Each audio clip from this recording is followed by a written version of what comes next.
Hello, welcome to On Air. I'm Klara Syrewicz. For centuries, individual politicians and states have sought ways to extend their influence. But a chilling new trend is emerging, using organized crime to push policy objectives. It's called geocriminality, and that's our topic tonight.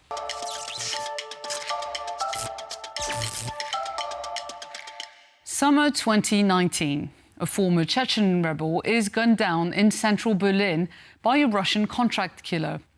Investigators find he's been hired by the FSB. 5 years later, the hitman is freed in a prisoner swap and welcomed as a hero in Russia. In March 2021, a man receives a patriotic business award in Beijing from a group tied to China's military. Known as Broken Tooth, he's one of Asia's most feared gangsters and boss of the 14K triad, the world's biggest Chinese crime syndicate. In 2024, North Korea's Lazarus Group hacks a record-breaking $1.5 billion in crypto. Experts confirm the group is state-backed and likely funding the regime's weapons program.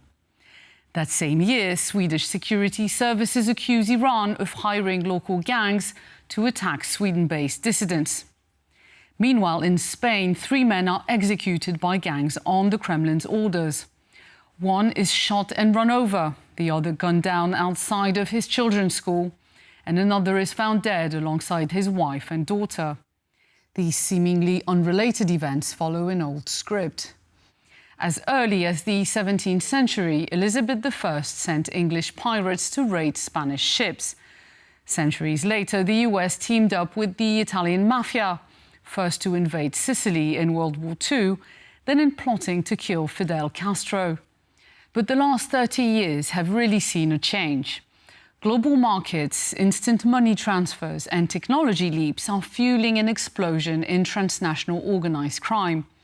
Now, combine that with a fragmented geopolitical landscape and weaker international guardrails, and you get a tempting recipe for collusion.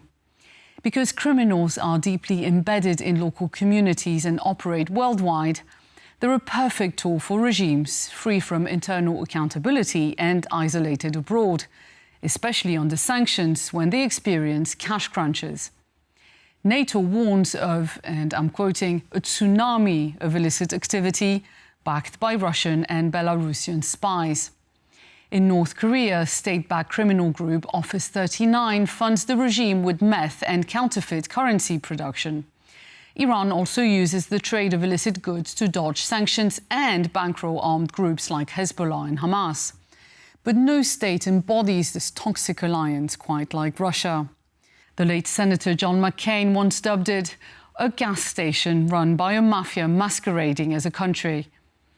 Moscow has long mixed official rule with shadow networks, but after Europe's crackdown on Russian spies, the Kremlin literally fused with criminal groups, doubling its capacity for inflicting violence.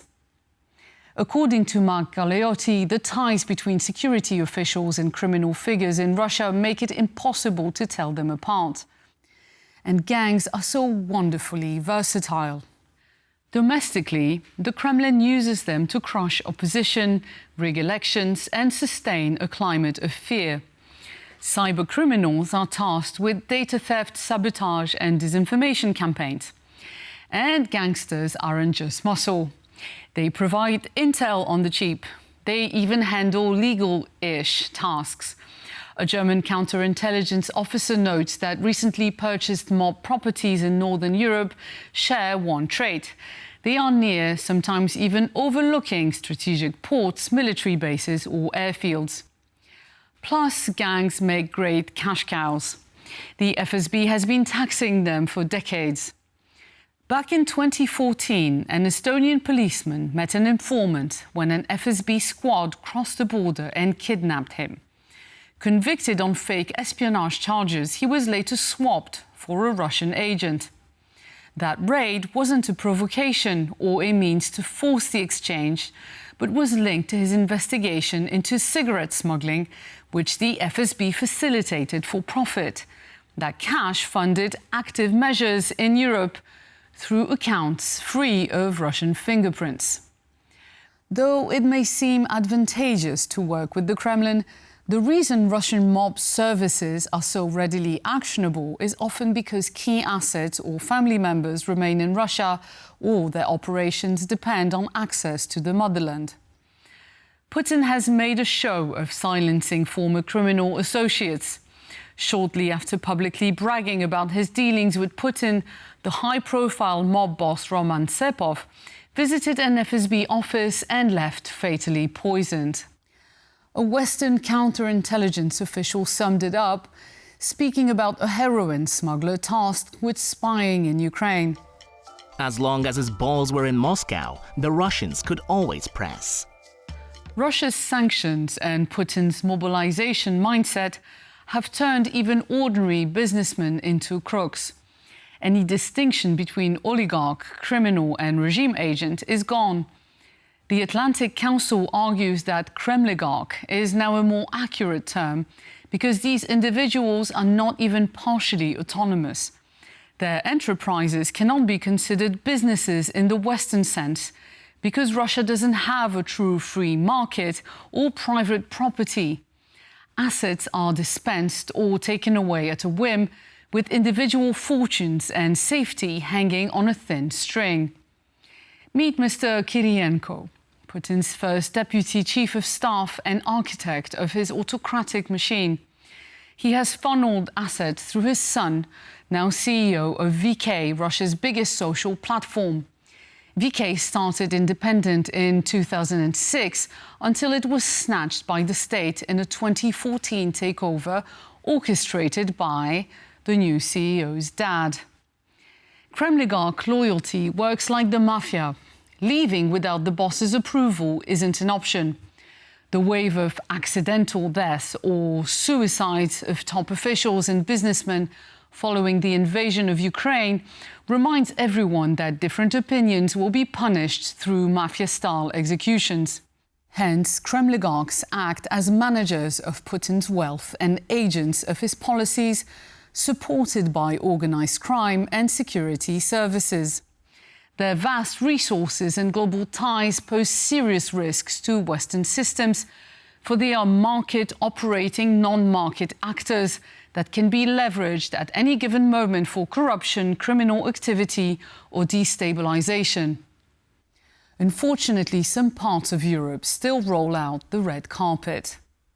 In Bulgaria, where by some estimates a quarter of GDP ties back to Russia, the web of business links buys Moscow clout in local politics and facilitates the entrenchment of Russian mobsters. Meanwhile, Cyprus has been nicknamed Moscow on the Mediterranean. Before the war, Russian firms reportedly controlled up to 80% of the island's wealth. It remains a money laundering hub with cryptocurrency as the go-to trick used to bypass sanctions. There is also growing concern among European intelligence circles that ties between Moscow and Slovakia's Fico and Hungary's Orban provide alleyways for criminal investments and a welcome mat for Russian agents. Last year, Hungary revived its controversial Golden Visa scheme, shut down in 2017 because of corruption. It had let sanctioned individuals waltz into the EU. And yes, that included Russian mobsters. It is now called the Guest Investor Program, with oversight as lousy as before. We should expect lots of applicants from lovely regimes like Belarus, Iran or the Democratic Republic of Congo. While geocriminality seems better suited to authoritarian regimes, is it viable in established democracies? Could such systems develop crime-linked operations despite media scrutiny and political opposition? For instance, Canada and the US have accused India's government of employing criminals to assassinate or attempt to kill opposition figures overseas. In Serbia, the use of criminal agents is likely deployed domestically through private security companies linked to politicians and mobsters. These firms lack oversight, rely on complex financial structures and state contracts, and maintain connections to extremist groups, providing a means of political manipulation. During the ongoing anti-corruption protests, these groups staged violent provocations, hijacking a broad social movement so the government could portray it as extremist. And even in the UK, Europe's oldest democracy, private intelligence and security firms operate with minimal constraints, sometimes on the same basis as mobsters for hire.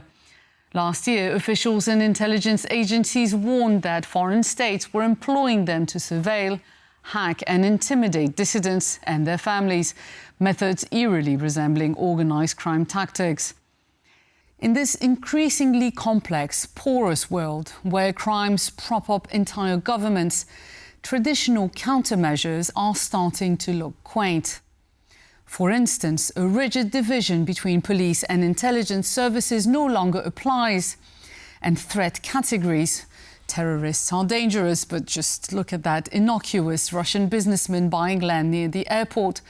They may not suffice, especially when seemingly legitimate actors take part in state-run criminal syndicates.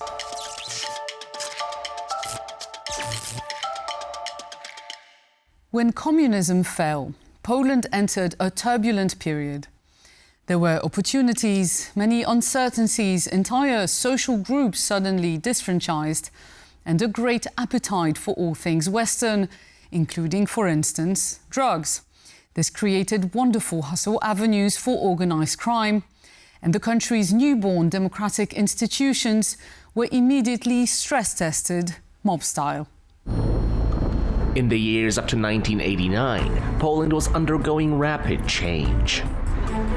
The economy was opening. The state was reforming, and many institutions were still finding their footing. In this climate, organized crime grew quickly. Groups involved in smuggling, car theft, and illegal trade became powerful. Violence between rival factions was not uncommon, and many businesses felt pressured to pay for so-called protection. For much of the 1990s, organized crime was seen as one of the country's most serious problems. The government responded by reshaping both the law and the police. A turning point came in 1997 with the introduction of the state's witness law. For the first time, members of criminal groups could give testimony against their superiors in return for legal protection. It shattered the code of silence and gave persecutors a way to build cases that reached the top of the criminal pyramid. Law enforcement was also overhauled. A dedicated national unit was created, not known as the Central Investigation Bureau of Police, with the specific task of fighting organized crime. The disastrous raid in Magdalenka, what was meant to be a decisive strike against dangerous fugitives, failed horrifically, leaving 2 officials dead and many more wounded. Public outrage over the operation pushed authorities to further accelerate reform. The unit developed advanced investigative methods, improved cooperation with international police agencies, gaining the ability to conduct long-term operations. Changes in financial oversight added to this effort. Stronger anti-money laundering rules and closer monitoring of cross-border trade reduce opportunities for large-scale smuggling and financial crime. Prosecutors could now pursue not only violent crimes, but also the economic foundations of criminal organizations. By the early 2000s, these reforms had produced visible results. The spectacular street violence that once shocked the country diminished sharply, and the largest groups lost their organizational capacity. Today, organized crime in Poland still exists, but it operates in far less visible, white-collar forms. The decisive combination of legal innovation and specialized policing largely put an end to the era of open mafia structures. Thank goodness we got over that bit of history. I hope you enjoyed this program, and we'll see you next week.